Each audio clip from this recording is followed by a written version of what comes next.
Write each expression in terms of log A, log B, and or log C. This is another way of writing expand. They want, in the end, log A to be by itself if it's in an expression, log B to be by itself, and log C to be by itself. So now we're taking things from the left-hand side and we're writing them as the right-hand side. So for A, we have dividing inside. Dividing inside means subtracting. My base of 10 stays the same. And then I have an exponent inside. This isn't expanded completely yet. What can I do with an exponent inside? I can move it out in front and multiply. So the log A is by itself, the log B is by itself. So we have written this expression in terms of log A and log B. And you know when we simplified, I think it was on this one. When we simplified, I put a little green dot saying we always do this first, and then we do the other steps. Does it make sense when you're going in the other direction that now in expanding, you would do those two laws first and your exponent law at the end?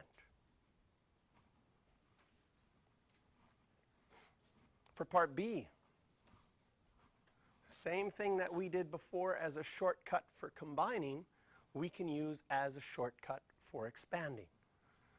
I have log A squared b to the 1/3 over c. Whichever ones are in your numerator, that's a squared and b to the 1/3, those will be positive. Whichever one is in your denominator, that one will be negative. Then we can finish off by using the power law. Bring that 2 out in front. Bring the 1/3 out in front.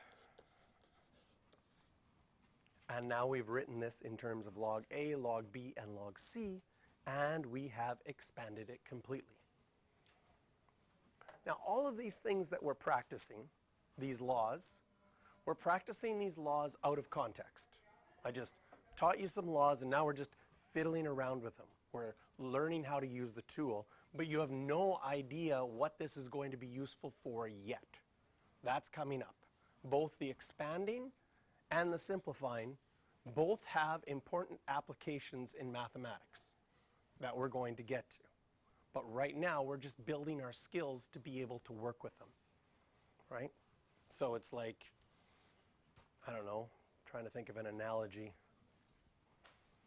Right? They gave, before you knew phones existed, they gave you phones and you had to practice opening apps. And when you opened the text app, you had to practice pretending you wrote people letters. And you're like, this is stupid. Why are we practicing this? And then the next day they say, okay, did you know you can actually do that with other people? And you're like, whoa, this is really useful. But if you were just practicing, this is how you open an app. Oh, the little X, push that, that closes it. Oh. So let's practice 10 times, opening, closing. You would say, well, this doesn't feel like this is very important, or is this helpful?